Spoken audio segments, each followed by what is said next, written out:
César Lepeder, eu sou médico oftalmologista na Universidade Federal de São Paulo, aqui no Brasil. E hoje vamos falar do uso de lentes de contato em portadores de olho seco.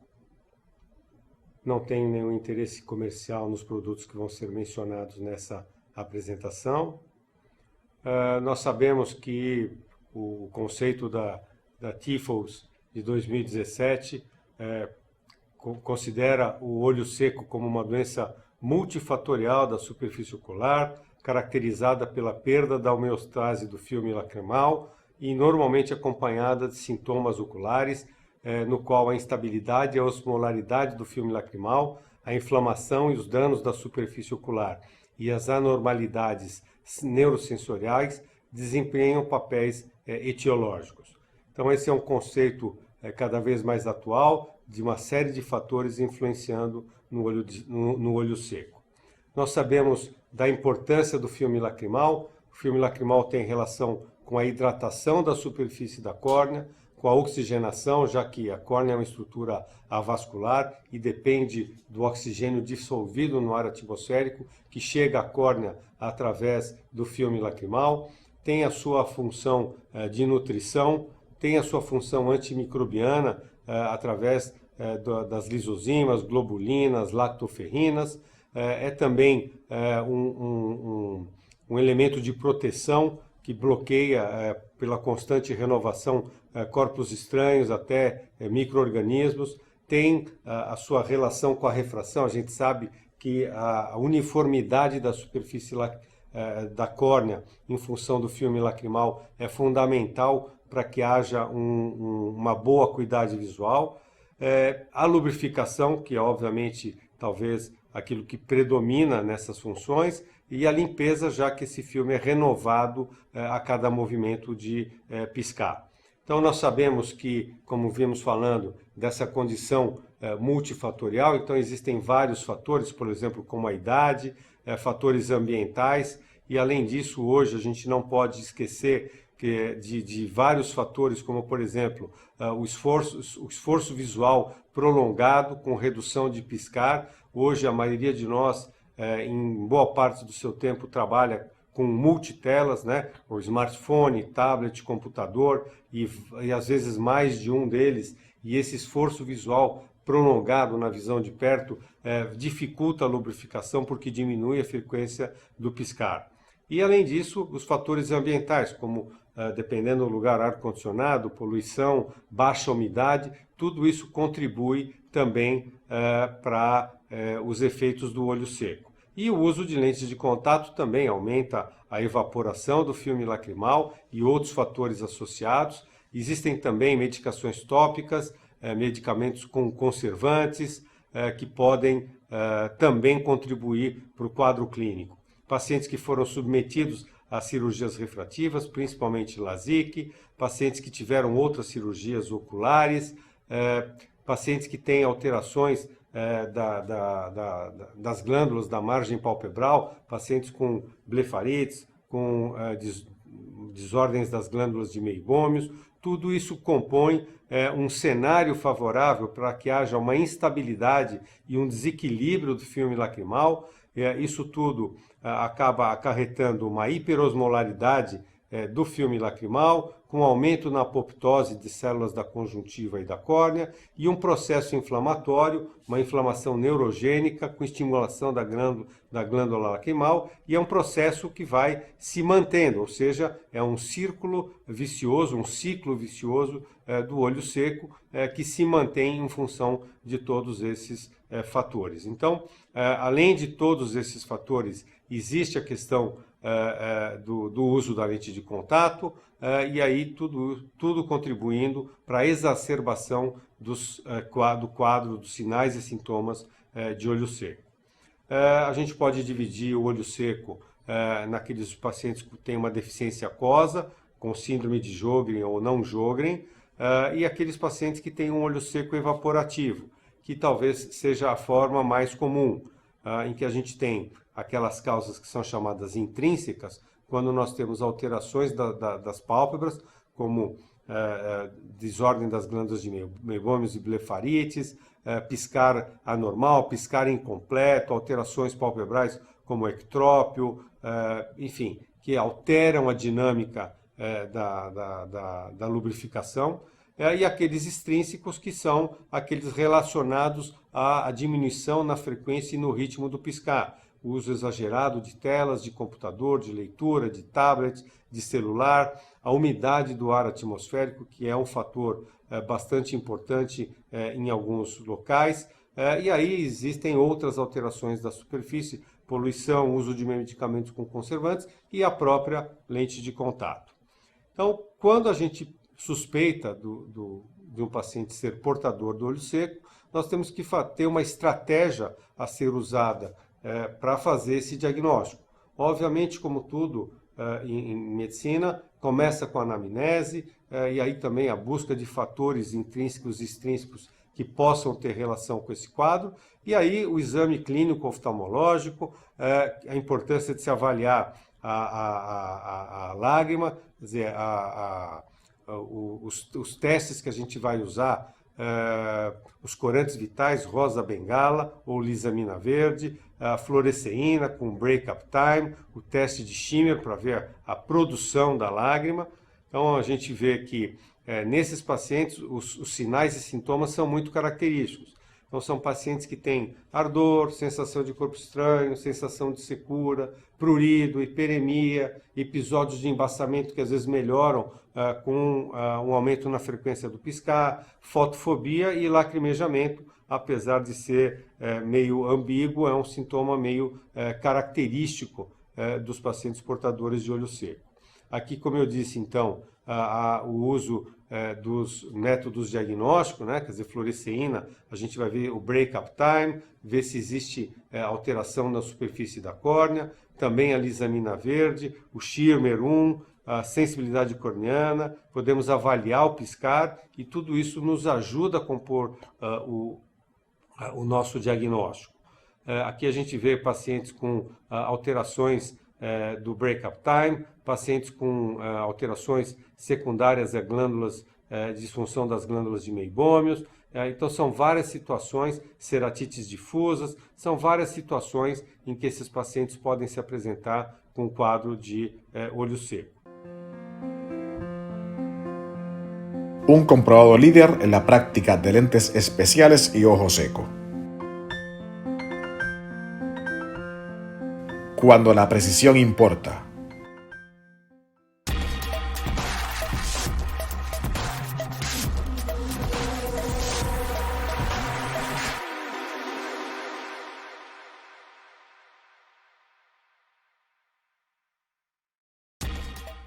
E aí é importante, então, que a gente vá usar todos esses dados diagnósticos, quer dizer, a gente vai fazer uma série de questionamentos ao nosso paciente, a gente vai ver quais são os fatores de risco, e aí incluindo o uso de lente de contato, medicações tópicas e sistêmicas, se o paciente fuma ou não, e aí juntando isso com os nossos testes diagnósticos, inclusive a medida da osmolaridade e tudo mais, nós vamos tentar diagnosticar se esse paciente tem um olho seco por deficiência aquosa ou se ele é um olho seco evaporativo. E aí existem algumas diretrizes para a abordagem do olho seco. A gente sabe que a principal e a inicial ainda é o uso dos lubrificantes, e à medida que o quadro vai progredindo, a gente vai mudando a nossa estratégia até chegar em, eventualmente, abordagens um pouco mais agressivas, né? Mas a gente sabe que a primeira linha de tratamento é ainda o uso de colírios lubrificantes. Bom, e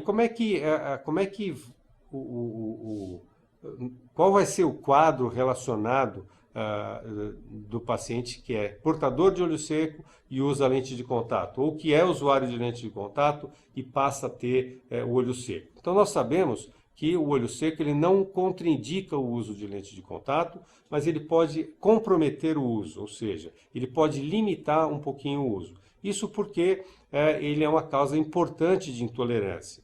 Então a gente sabe que alguns pacientes pelo desconforto causado pelo olho seco, podem acabar diminuindo o tempo que usam sua lente de contato e, eventualmente, até parar de usar a lente de contato por conta disso. Muitos pacientes já têm uma alteração do seu filme lacrimal, uma deficiência da camada lipídica, e isso pode ter uma piora com o uso das lentes de contato. Existe também alguns estudos, como a gente vai ver, mostrando a diminuição das glândulas de meibômios nos pacientes usuários de lente de contato, e tudo isso, então, contribui para um cenário mais complicado. Nós sabemos que o desconforto relacionado ao uso de lente de contato é um problema que afeta uma boa parte dos pacientes. Quer dizer, 50% dos usuários de lente experimentam algum tipo de desconforto em algum ponto do seu dia ou da sua noite. E cerca de 25% desses pacientes param de usar suas lentes por conta dessas dificuldades, que é tudo que nós não queremos e tudo que a indústria não quer, e obviamente é aquilo que menos o paciente quer. O paciente quer continuar usando suas lentes de contato com o máximo conforto possível. Nós sabemos, então, existem várias estatísticas. Como eu disse, um número muito grande de pacientes vão ter algum problema relacionado com desconforto, e dentre esses fatores predisponentes ao desconforto, sempre predomina a menção ao olho seco, né? E a grande preocupação é que isso se torne um problema progressivo que interrompa o uso das lentes de contato, né? Então, o desconforto pelo próprio TIFOS, quer dizer, foi feito, então, alguns anos atrás, um workshop sobre contact lens discomfort, o desconforto em usuários de lente de contato. É uma condição, então, caracterizada por sensações oculares adversas, eventual ou persistentes, relacionados ao seu uso com ou sem perturbação visual, resultante de uma redução da compatibilidade entre a lente e o olho, fazendo com que haja uma redução do seu uso ou até, eventualmente, a interrupção do uso. Então, essa seria a definição do desconforto causado em pacientes usuários de lente de contato. Então, como a gente já viu, existem múltiplos fatores envolvidos. Então, a frequência e a qualidade do piscar. A gente vai ver alguns casos em que o paciente tem um piscar incompleto e a renovação do filme lacrimal fica prejudicada. A gente vai ver que tem pacientes que acabam tendo um comprometimento da margem da pálpebra superior, e isso agrava os sinais e sintomas e compromete o conforto do paciente. Nós temos alterações na espessura e na estabilidade do filme lacrimal. Existe um aumento na evaporação da água do filme lacrimal. Existe um aumento na osmolaridade, existe uma hiperosmolaridade.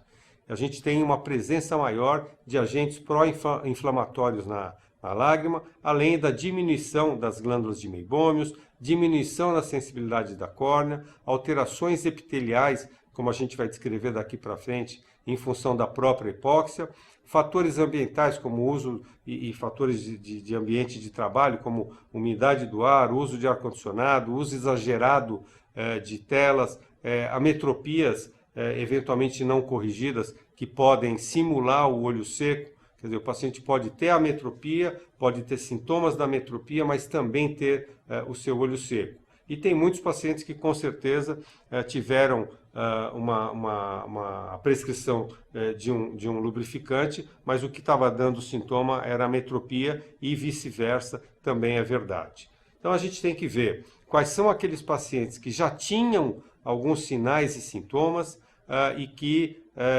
começaram a ter esses sinais e sintomas após o uso da lente de contato, e como é que são esses sinais e sintomas quando o paciente para de usar lente. Eventualmente, os pacientes param de usar lente e não tem mais essa evidência de olho seco. Então, tem pacientes que não referem desconforto quando usam lente de contato, e tem alguns pacientes que são borderline, que passam a ter os sintomas quando usam as suas lentes de contato.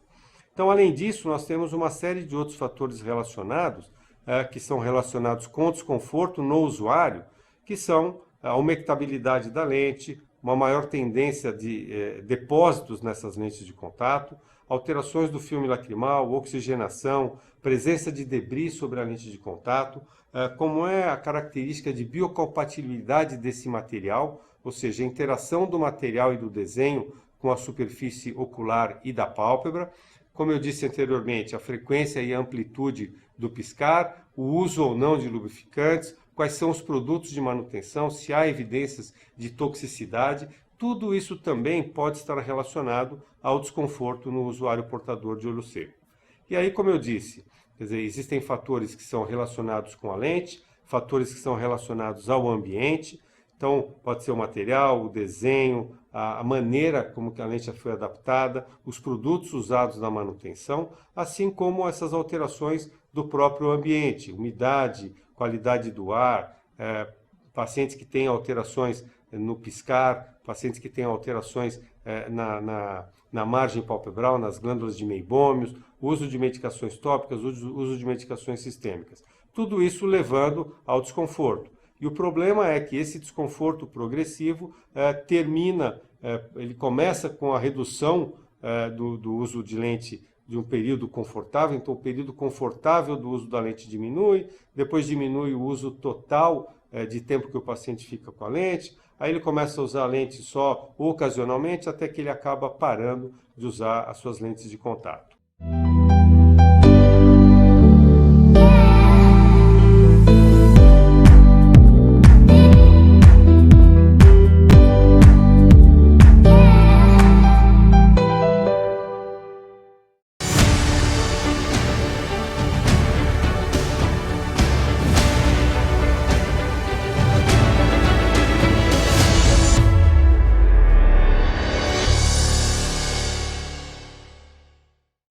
Vamos explicar um pouco agora da fisiopatologia do paciente portador de olho seco quando está usando lentes de contato.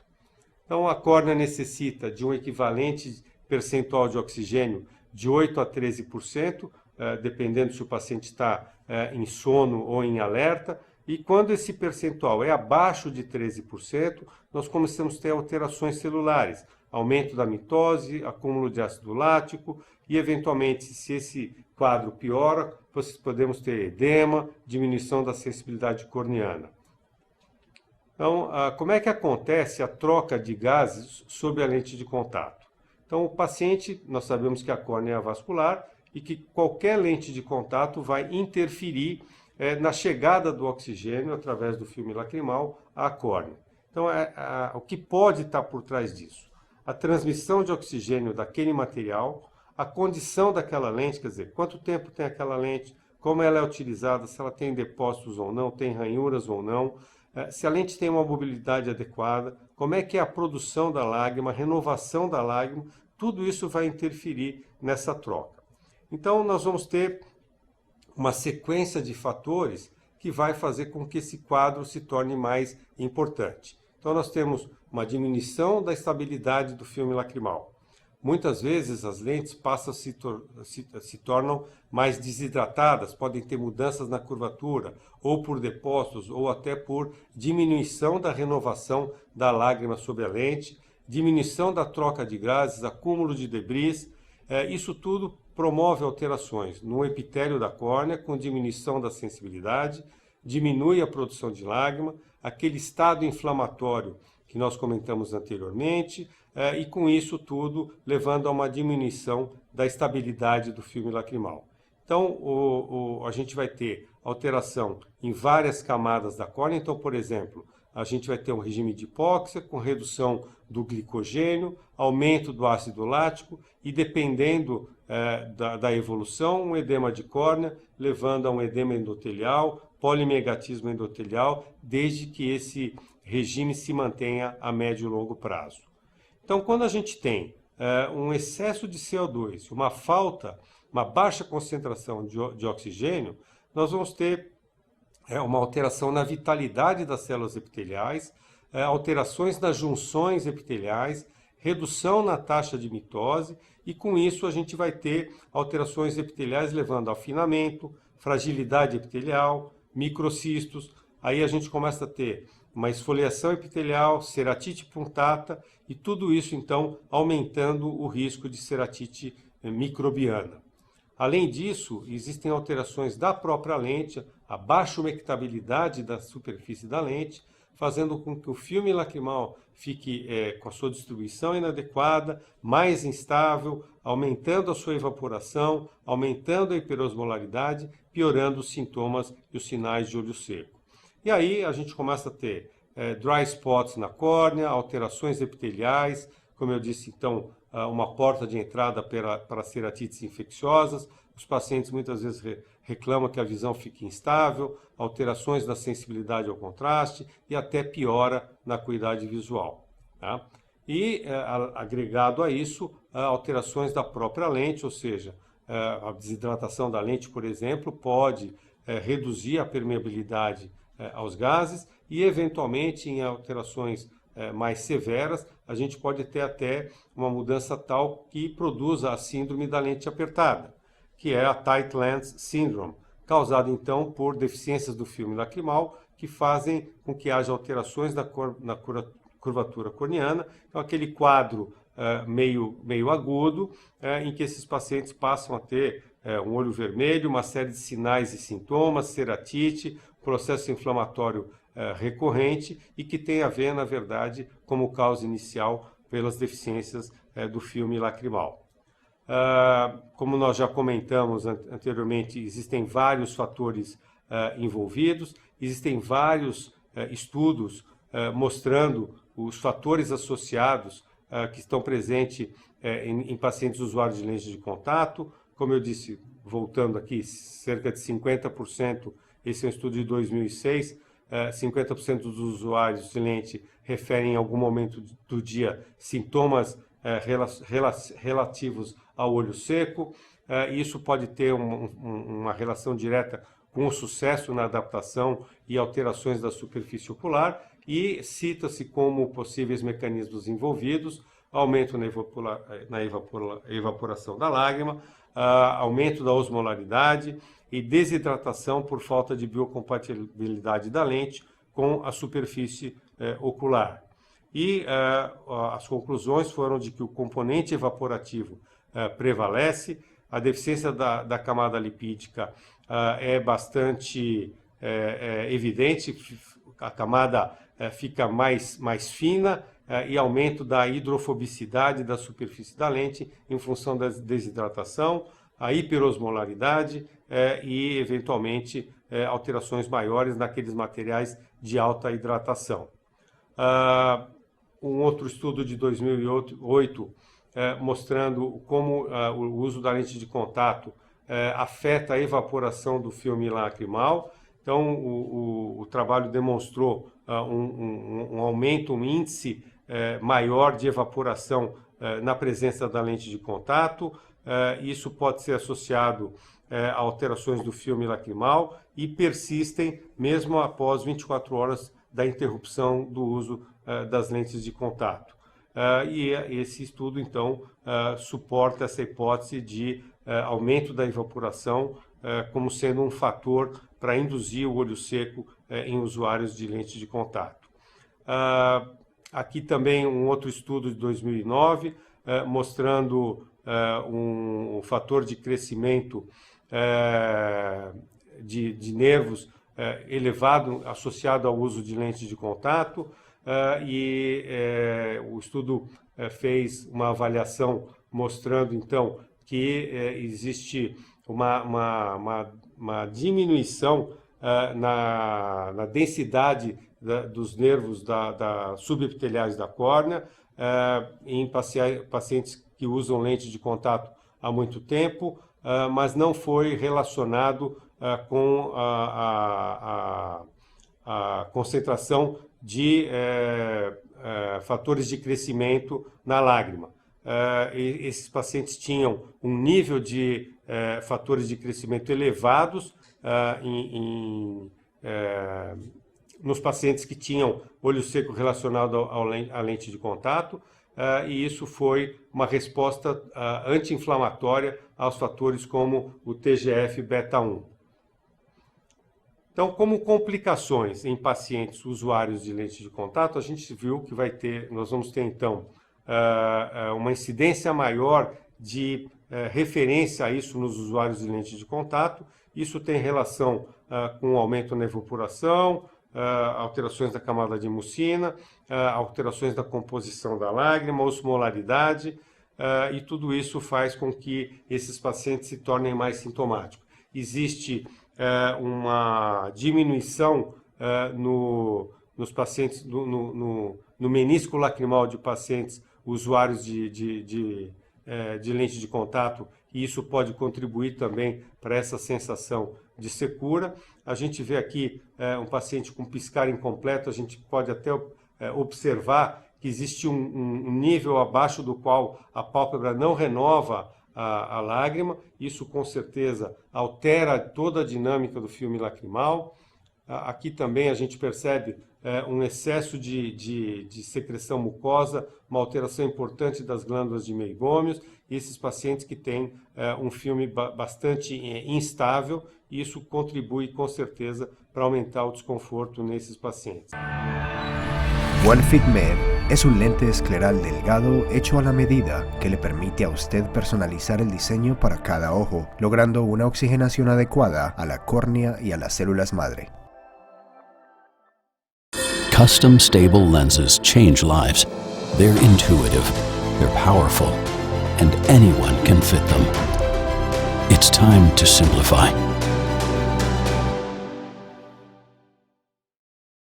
A gente sabe hoje a importância da disfunção das glândulas de Meibômios, a interferência que a disfunção das glândulas de Meibômios vai fazer na evaporação do filme lacrimal e na piora dos sintomas. Existem trabalhos mostrando a diminuição no número de glândulas de Meibômios funcionais e que estão relacionados ao uso da lente de contato. Aqui mostrando mais uma vez realmente a instabilidade do filme lacrimal associado à disfunção das glândulas de Meibômios. Tá? A qualidade do filme lacrimal pode estar alterada dependendo do tipo de uso da lente. Houve piora no padrão quando se avaliou a superfície ocular, tanto em usuário de lente rígida como em gelatinosa, apesar de não ter sido visto uma piora maior num grupo do que no outro. Não foi uma diferença significativa nos usuários de lente rígida e nos usuários de lente gelatinosa. Então, o quadro clínico, a gente vai ter pacientes que são assintomáticos e pacientes que têm sintomas leves, mas que muitas vezes são progressivos, né? Paciente que refere hiperemia, secura, irritação e começam a ter diminuição no tempo de uso da lente. Como nós já vimos anteriormente, a primeira estratégia é realmente o uso de lubrificantes. Existem uma série de lubrificantes disponíveis no mercado. A gente pode pensar também em ocluir o ponto lacrimal para aumentar a oferta de lágrima, e podemos pensar em mudar o material da lente, usando lentes de baixa hidratação, lentes rígidas gás permeáveis, eventualmente as lentes de descarte diário podem também produzir um efeito maior no conforto. Tem as lentes esclerais que vão ter uma ação coadjuvante também nos sintomas do olho seco. E, hoje em dia, uma alternativa que tem se mostrado bastante promissora, o uso da luz pulsada. Em relação aos lubrificantes, a gente vai ter, então, na maioria das vezes, uma melhora do conforto ocular, da qualidade de vida, uma melhora na homeostase do filme lacrimal, da superfície ocular. Os mais utilizados e que têm mais sucesso são aqueles à base de carboximetilcelulose e, principalmente, na minha experiência, do hialuronato de sódio. Nós sabemos que todos esses lubrificantes têm uma série de componentes, cada um desses componentes tem a sua função, tanto na questão da tonicidade, do pH, mas principalmente na viscosidade, na estabilidade e no tempo que esse lubrificante permanece disponível na superfície ocular. E, obviamente, a gente tem que ter um produto que, além de prevenir a contaminação, não seja tóxico. Então, nem sempre é fácil achar aquele produto que é o ideal. Em relação ao uso da oclusão do ponto lacrimal, existem alguns estudos mostrando que não houve diferença naqueles pacientes que tiveram um implante de plug comparado com um grupo que não foi feito o implante. Então, é uma tentativa, mas sem uma grande expectativa. Existem também as alternativas que a gente vai ter em termos de mudança do tipo de lente, ou seja, diminuir o componente aquoso dessas lentes gás permeáveis, e eventualmente a gente pensar até isso evoluir para o uso de uma lente escleral. Tá? As lentes de hidrogel, a gente sempre teve uma preocupação com o conforto, muito disso tem a ver com olho seco. Então, nas primeiras tentativas foram se adicionar monômeros iônicos como ácido metacrílico, vinilpirrolidona, glicerol, fosforilcolina, sempre para manter o conforto, aumentando a umectabilidade da superfície da lente. Hoje em dia, muitos pacientes se beneficiam do uso das lentes de descarte diário. Dependendo da lente, dependendo do material, esse comportamento pode ser diferente. Então, assim, mesmo a gente pode mudar a forma de uso, a gente pode mudar o tipo de lente de contato, mas muitos pacientes passando por um descarte diário se tornam mais confortáveis, mas mesmo assim podem haver diferenças dependendo do material que vai ser usado numa lente ou em outra. Sem dúvida nenhuma, as lentes esclerais para aqueles pacientes portadores de olho seco mais severo também tem uma aplicação bastante importante. A gente vê aí um caso de um paciente com síndrome de Sjögren, que melhorou o quadro biomicroscópio. Vejam que na foto em cima à esquerda mal era possível fazer uma foto de tanta aerofotofobia, e que houve uma melhora na superfície ocular, uma melhora do quadro topográfico. Então, a gente sempre lembrar que naqueles pacientes em que a evolução do olho seco é mais severa, pacientes que têm outras formas de olho seco que não só o evaporativo, pacientes que têm alteração de Lindblom, síndrome de Sjögren, lembrar que nos casos mais severos a lente escleral é uma boa alternativa. O uso das lentes pulsadas para melhorar a disfunção das glândulas de meibômios tem sido bastante utilizado. Ainda é cedo para dizer, eventualmente, dos resultados. Existem vários trabalhos mostrando que o pulso térmico foi associado a um significante melhora nos sintomas em pacientes que se submeteram ao procedimento, pacientes que tinham disfunção das glândulas de meibômios e olho seco associado. Hoje existem produtos que são disponíveis na internet. Vejam esse que até uma paciente minha trouxe que estava usando, que produz calor local, massagem, inclusive com MP3 para colocar música. Então é uma coisa que a gente ainda vai ver ao longo do tempo, muitas alterações nesse quadro. O uso simplesmente de compressas, né? Quer dizer, também o uso de compressas mornas também vem sendo associado ao aumento no conforto nos usuários de lente de contato e que tinham também alteração das glândulas de meibômios, né? E também se comparando o calor com o uso de máscaras.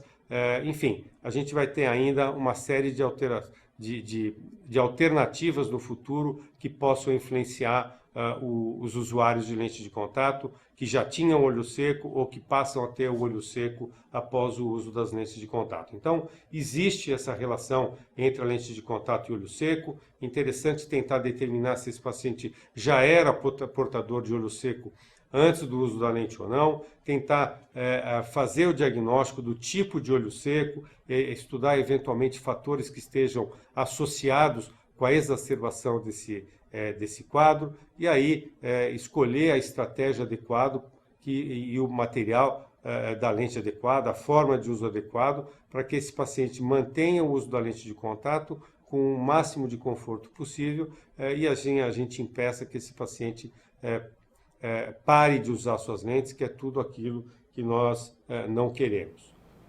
Então, como conclusão, temos que ficar atentos a todos esses fatores envolvidos nos sinais e sintomas dos pacientes portadores de olho seco, para que esses pacientes, então, não parem de usar suas lentes de contato. Muito obrigado.